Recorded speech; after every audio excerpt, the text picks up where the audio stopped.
I know, you probably saw the title of this video and laughed at the absurdity of me attempting to talk about the role of gossip in Bridgerton, when the show has clearly shown us in 3 seasons and Queen Charlotte as well that Lady Whistledown and by extension gossip serves dual roles in the story. It helps move plot points forward whilst at the same time providing the denizens of the world of Bridgerton with the information they need.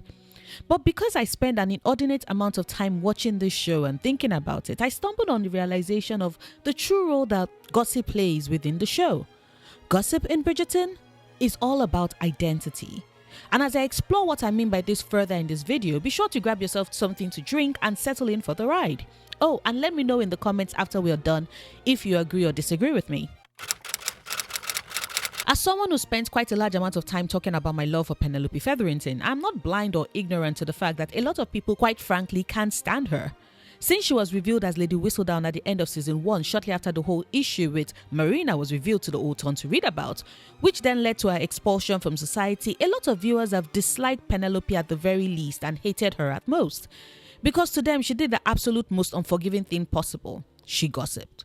Like, sure, she does so via a column that she's paid handsomely for. I mean, nobody can forget the absolute astonishment on the faces of Portia, Eloise and Colin when Penelope admitted that she could pay Cressida's blackmail sum of £10,000 that the latter demanded. I am tickled pink. Although technically I can't turn pink by virtue of the melanin, but you get what I'm saying. I'm tickled pink at the interaction. Because if adjusted for inflation, the sum Cressida was asking for, that Penelope admits that she cannot only afford, but she goes further to say she can afford more, if she's being honest, comes to about £746,345 in today's earnings. That's $944,055. My girl is a millionaire. So gossip does pay, financially at the very least. But no matter how much it does pay, a ton of fans and viewers of the show hate that Lady Whistledown and by extension Penelope Featherington are basically gossips in the show. Gossiping as we know it has had quite a negative connotation in recent times. It brings to mind people backstabbing or trying to ruin others or sharing private information that should otherwise have been kept secret, and so therefore quite a lot of people aren't very fond of it or of those who gossip. And yet I think in conversations about just how terrible it is to be a gossip, people often ignore the role gossiping can serve and the benefits it might bring. I know you're probably convinced that the demerits of gossiping far outweigh its merits, and honestly, it's a pretty valid opinion to have. But I'd like you to indulge me a bit and walk this terrain of my thoughts with me.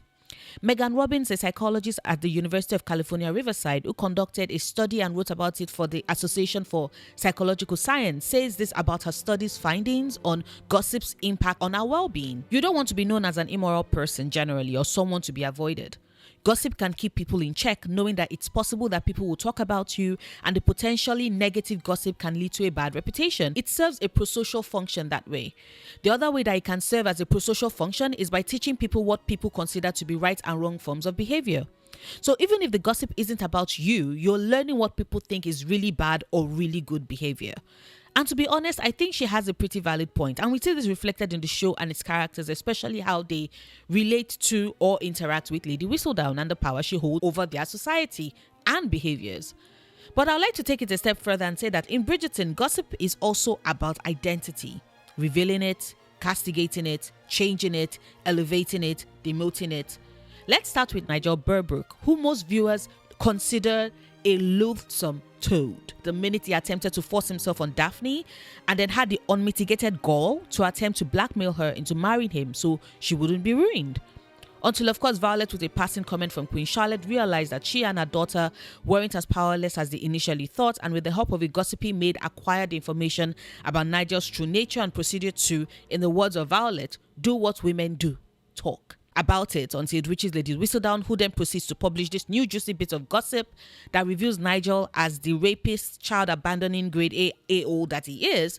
Not only does this piece of gossip reveal him for who he actually is, it creates a ripple effect that ends up castigating him for being an absolute cad and failure in his duties, and proceeds to demote him to being ostracized from the town as he flees even before the season is over, to the scorns of everyone around him. And then there's the scene in season 3 episode 7 when Lady Whistledown reveals that Mr. Davidson on a daily basis metes out small cruelties on his wife, and Mrs. Davidson is pleased at the issue because prior to the abuse being revealed, it is possible that her husband has always feigned at being a decent person.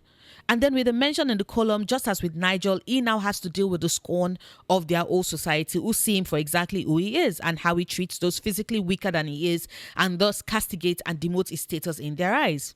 Because in the world of Bridgerton and in most societies today, if we're being honest, status is key.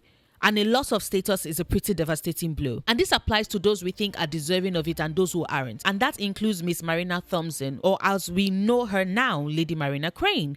Because I know the knee-jerk response is to try and paint Marina with a white, blameless brush, and I am firmly in the school of thought that believes that it does a character a disservice if her aptitude for scheming and doing whatever she can to survive is not acknowledged and is instead treated as some sort of virtuous act or one of purity. It is unfair to Marina and it is untrue to her characterization. Marina schemed like the best of them and lost, and in both instances was helped by gossip. It was gossip that brought the men of the town coming straight to the Featherington household to court her when Lady Whistledown broke the news of naming her the true season's incomparable, as opposed to Daphne's brilliant shining diamond that had Anthony Bridgerton hanging like a cloud of bad vibes around his sister and thus kept her suitors away. Marina, however, had her identity as the one that is desired, beautiful, and most wanted elevated by virtue of that piece of gossip, and thus changed from being the country bumpkin relative to the lady every gentleman of the town wanted to court. And even as gossip changed and elevated her status, it was only fair and it only made sense that that same gossip was responsible for revealing her as the husband-trapping schemer that she is, which then brought castigation from the town, especially considering her engagement to a family as admired and known as the Bridgertons, and then had her temporarily demoted in society's eyes. I say temporarily demoted because gossip again elevated her identity and status, turning her from someone who was scorned with zero prospects and a child soon to be born out of wedlock to a lady. This time around through Daphne Bassett, who by gossiping with Kitty Langham, who is married to a general, was able to get the information she needed on tracking down George Crane. Unfortunately, George was already dead, but this gossip and the inquiry it birthed did bring Sir Philip Crane over to ask for Marina's hand so he can do right by her and her child with his brother dead. And then there's Colin Bridgerton. Now, I mention Colin because a lot of times when people talk about gossip in Bridgerton, the assumption and default is to look to Lady Whistledown and her columns because she's quite rightfully the face of gossip in the show. I'm pretty sure when I started this video, you probably thought I would be focusing on gossip and identity as it pertains to matters regarding Lady Whistledown and only Lady Whistledown. But just a reminder, I'm referring to gossip in the show. And Bridgerton, as I'm sure you all can agree with me, is filled with many instances of people gossiping. This is what advances the plot. It is through Colin gossiping with his friends that we get the scene of Penelope being absolutely devastated that it could be so belittling of her prospects. That's the first time truly that part of Colin's identity, the desire to fit in with the men of the town, to be seen and appreciated by them, is revealed to us.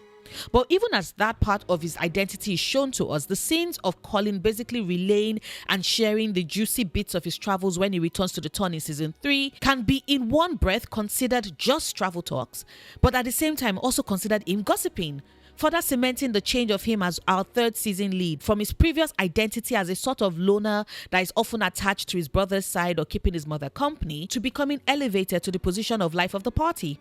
The old town, daughters and sons, are hanging onto his every word. They want to hear about the things he's observed and experienced in his travels and the people he's met. And initially at the start of season 3, he does just that, giving his listeners just enough to keep them hanging onto his every word and coming back for more.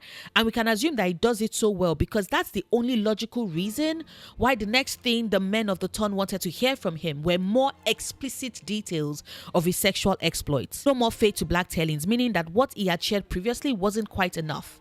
And it is in this scene of men being men talking shop and women that we see yet another change in Colin's identity, where he becomes quite reluctant to talk, not because he finally got a bit of conscience and didn't want to share those personal details about his lovers, but because it is at this part of the story that we see Colin's identity shift and change from being just a lover boy and smooth-talking Lothario to being quite obsessed with Penelope Featherington.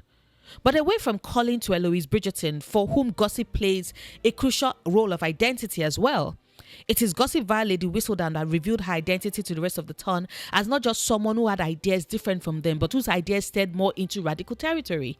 This reveal then changed her identity in the eyes of the ton as she went from someone who was a beloved daughter of a prestigious family to someone whose political leanings and ideas were worthy of her not only being shunned, but her family as well. And yet, when the story picks up in season 3, we see that although she did separate from Penelope and by extension Lady Whistledown after a discovery of the former's identity, she swapped one form of gossip for the other, as being friends with Cressida not only opened her eyes to other facets of their society, but also brought her in contact with other ladies of the ton, some of whom were delighted at the gossip she shared about Queen Charlotte still being desirous of crowning the season's incomparable. It was this gossip and her relationship with Cressida, who is also a known gossip, that helped change and elevate her identity within society again, especially with regards the young ladies of the ton. It was in their gossips about the things they're good at that they're able to perceive Eloise Bridgerton as being funny, albeit in a way that they don't really understand. But that scene, that moment of gossip, also further cemented how different Eloise is from the rest of the girls. Her identity stands out from the others, and it helps us see how much of a great match she otherwise was with Penelope, who got her. We cannot talk about identity in the show and not bring up Eloise, if we are being honest, because in addition to gossip being tied to the variations and changes to Eloise's identity that we've seen, Eloise is also the only other person in Bridgerton besides Queen Charlotte that was as obsessed with uncovering Lady Whistledown's true identity, unaware of what that search would do to her own identity, especially with regards how she is perceived amongst the ton. At the start of the story, we see Eloise delighted at this person who she rightfully assumed was a woman, making a living, keeping her independence and making her own way by printing and selling gossip, which at that point of the story she didn't really mind. Because ultimately we need to realize that everyone in Bridgerton does participate in a bit of gossip at one point or the other. It's just that none of them do it quite at a scale as Penelope's Lady Whistledown. But back to Eloise, it is her gossiping about the potential identity of Lady Whistledown to Lady Danbury that caught Queen Charlotte's eyes, revealing her as a potential co-conspirator in the plan to reveal who Lady Whistledown is. That's what put her on Queen Charlotte's radar at the start. And when she realized the lengths Queen Charlotte would go to uncover who Lady Whistledown is, Eloise sabotaged the Queen to help keep Lady Whistledown's identity a secret. I find it interesting that whilst Eloise was quite desperate to protect Lady Whistledown's identity in the first season and thus went against the Queen to make that happen, Lady Whistledown in season 2 offered up a revelation of Eloise's identity as a budding rascal, so Penelope could protect Eloise from the Queen whilst also keeping her own identity hidden. So whose identity is more important? And most importantly, if the gossiper's identity is so protected, does that make them impervious to how identities are revealed, changed, elevated, castigated, or demoted in the show? We only have to look at Penelope Featherington for the answer to that. Because I'm pretty sure there's no way you thought I would be talking about the role gossip plays with regards identity and not mention the woman behind the pseudonym of Lady Whistledown. We've seen Penelope struggle with her identity as a friend to Eloise, wondering how she can balance being a friend while at the same time having to wield gossip as a tool that not only protects her best friend but also reveals the bits of her and her identity that Eloise would have rather kept private, especially considering who it was that released that bit of gossip. Like, sure, I love Penelope, but I'm not about to lie or pretend that that was not a rotten move. But she's only 17 in the story at the time, and I do recognize that me at 17 was also the queen of making rash decisions, who always assumed the world was crumbling around my head and never thought to ask for help or suggestions on the best possible course of action to take before I took them. But back to Penelope, gossip reveals her skills and identity as an astute observer, her brilliant memory that helps her remember and catalogue all the information she's able to acquire, and her brilliance as a writer to put it all together in her column. But it is also the race to beat Cressida in her plans to publish a gossip issue that reveals and unmarks Penelope's identity to Colin as Lady Whistledown, which in turn then changes how he views her and the perception is always had about her identity. We then see both Colin and Portia castigate her several times about her pseudonym and the gossip she's written over the years, and of course Eloise did that as well in season 2 when her identity as Lady Whistledown is revealed. And yet throughout the seasons, Penelope has held tightly to Lady Whistledown. Even when the talks were raised and suggestions made for her to give up the column, she rebels and refuses. Because Lady Whistledown is her identity. It is true Lady Whistledown that she knows she can lay claims to being a writer. It is true Lady Whistledown that she's able to keep her independence and retain her power. We have experienced Penelope through the course of the show sink in at the very least 3 years of her young life. Remember, she's 18 at this point, which is why I do relate with her when she insists on not giving up her life's work, because that is her life's work. And the denouement of Bridgerton season 3 has Penelope to be revealed as the town's biggest gossip, but before she could be castigated or belated or demoted by society for her identity as Lady Whistledown, Queen Charlotte elevates her by putting a sort of official stamp on her columns going forward, thus helping Pen to maintain her identity and column. Of course, if her identity will stay as is for season 4, or if it will change lightly so it's not exactly like the Lady Whistledown columns we've gotten so far, only the new season will tell. What we do know, however, is that it will still be gossip relayed to the rest of the town via the sheets that is Lady Whistledown. And of course, I cannot talk about gossips and identity and Lady Whistledown and not bring up the other character who had to navigate that through the latest season of Bridgerton. I'm of course referring to Cressida Cowper, whose desperation to not have her identity change from Cressida Cowper to Cressida Greer had her willing to steal and claim the identity of Lady Whistledown as her own, disregarding the threat it would bring to her life, what with her lying to the Queen and all, and also the scorn it would bring and did bring to her from her peers when word got around that she was Lady Whistledown. Because Cressida realized that to be Lady Whistledown was to have the most ignoble, utterly shameless and reviled identity in the town. The identity of society's biggest gossip. It was an identity that was powerful, that was independent, that was capable of averting a marriage with an octogenarian and a time of isolation away from the town with her dreadful aunt who sucked the joy and life out of everything. And although she did succeed with the first and benefited from the subsequent castigation and elevation that her identity as Lady Whistledown revealed, she unfortunately didn't succeed with the second, what with Penelope claiming her rightful identity and gossip persona back. The brief moment when Cressida was able to wield her power as the town's biggest gossip, we saw how quickly and how much power Lady Whistledown wields, with how distraught Violet was at the implied words of her infidelity to her late husband. Of course, those words were actually from Araminta, who's always been jealous of Violet, but it also shows us how quickly gossip, if not used properly, can gift Violet with the label and identity of a cheater and Edmund a cuckold.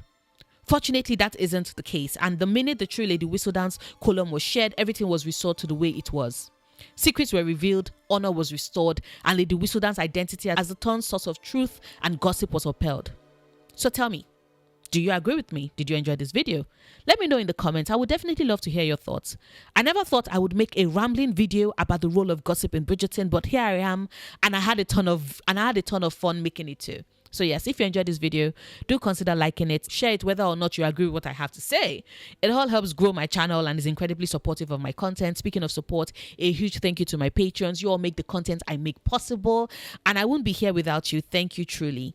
If you'd like to support me on Patreon, the link to do so is in the description bar. I make new videos 3 times a week. Mondays are for anime manga content, Wednesdays are for movies and TV shows, and Fridays are for anything I want really. All videos drop at 5 p.m. EST on upload days whilst you wait for new content from me. Do check out my Why You Connect with Penelope Featherington video if you haven't seen it yet. Until next time, do remember, obsessing over the things you love, perfectly valid coping mechanism.